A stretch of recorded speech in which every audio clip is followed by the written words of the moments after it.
From Lagos, the nation's commercial capital, this is the news at 10, live from Channels Television. Reporting tonight. Hello and welcome. I am Olumide Macaulay. Tonight, thugs disrupt Save Rivers Movement rally. Governor Rotimi Amechi accuses police and the presidency of denying Rivers people security.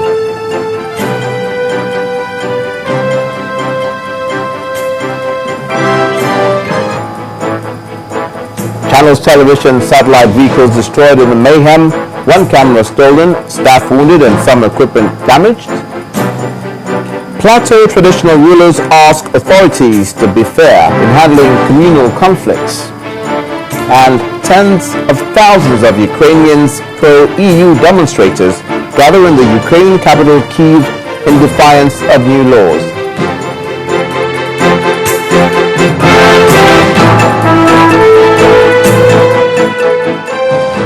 Thank you for joining us tonight, and we begin with the mayhem in Rivers State. For the second time in a week, the Save Rivers Movement rally was disrupted in Rivers State today. Now, at least 30 hoodlums descended on the conveners, destroying property and inflicting injury on those present, including Channels Television crew.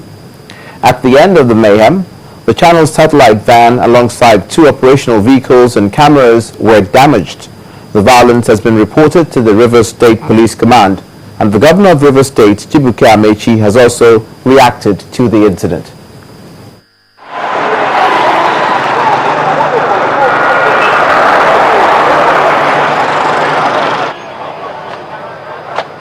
Here is the venue where the Save Rivers Movement rally was supposed to hold. But as it turns out, there was no rally. What eventually happened was an attack on people gathered here. It became a case of a peaceful rally turned awry.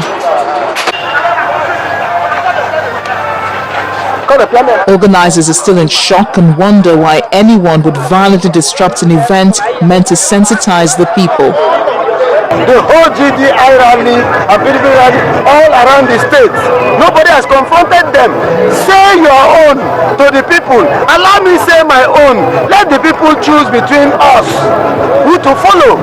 This is the third attack by masked men carrying guns. My car has been shot at. I thank God I lay in the car and narrowly escaped death this afternoon. I am traumatized. So what the people are doing now is to come out but to protect themselves, since the police cannot protect them. And that's what we have been saying. That it is right time that the leadership of this country does something about the police command in Rivers State. We are fighting, we are not trying to handle a security problem that has been created somewhere in the north. But it started small like this. It started gradually like this. And Rivers State matter is boiling up every day. People have been talking about it and nobody appears to want to do anything about it. But one day now Nigeria will come and spend billions of naira to come and solve a problem that is strictly officially inflicted. Not only was the rally prevented from holding, but the invaders left behind traces of their brutality, destroying several vehicles, including Channels Television's outside broadcast van and a bus. And then our cameraman was also injured. The incident has been reported to the police, who say they've begun investigating. What they call it, officers' mess.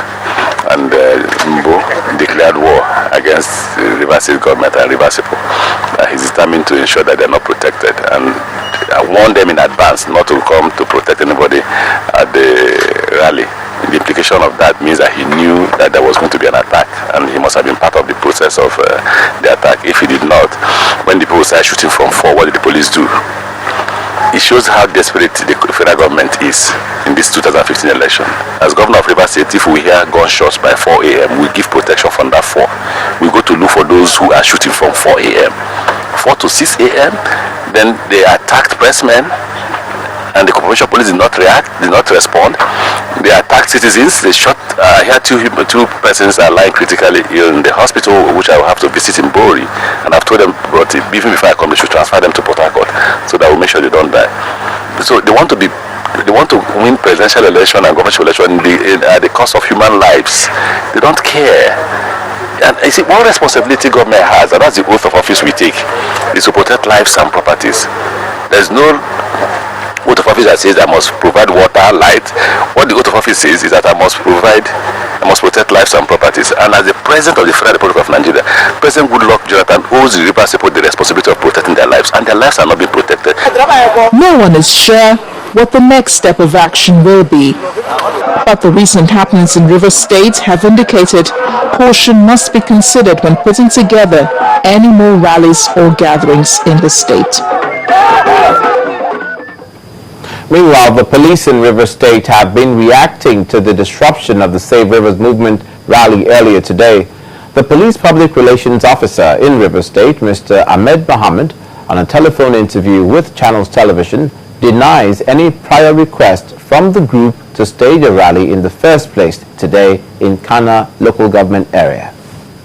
I tell you that the Rivers State Police Command is not aware that the Save Rivers Movement would conduct a rally at Kana. The information I received from our men there in Kana was that when they were having their rally there, some unidentified hoodlums came and attacked. And from the report I have from my people there, no casualty so far for now. Either a bodily casualty or death.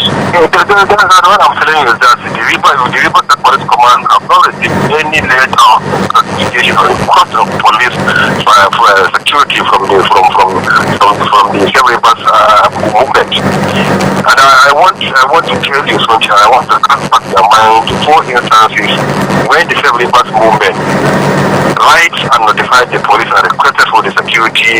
We were obliged and the security was provided at that venues, and the rally or meeting whatsoever was conducted heat-free, no problem.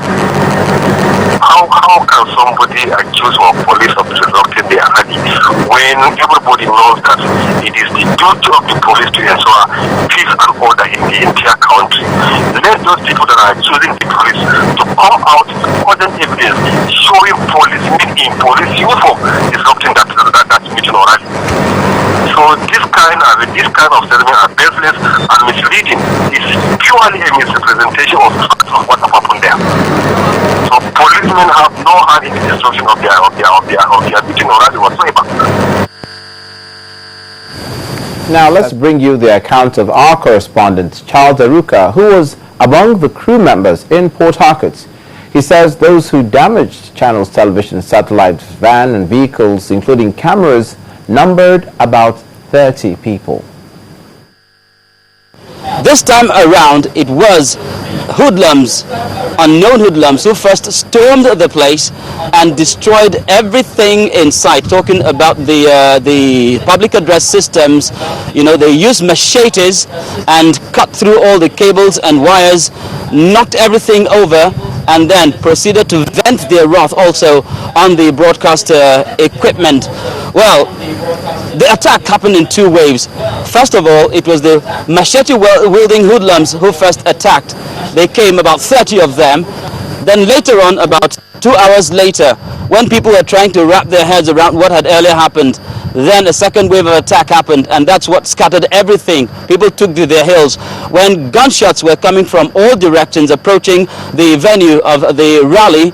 And then, well, we had the situation where everybody had to run for dear life. All this happened between the hours of 7 a.m. in the morning and 9 a.m. in the morning.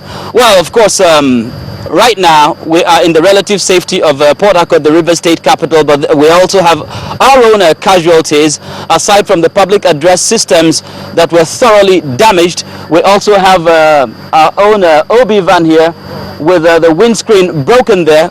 We also have our vehicles with all the glasses shattered. Our own staff were also attacked and dispossessed of their personal belongings. So right now they don't have anything. You're watching the news at 10. In part 2, after the break, Still on the disrupted rally in Rivers State, we're joined on the news at 10 by a retired Army officer, Captain Umar Blade Aliu, for his thoughts on the issue. Please stay with us.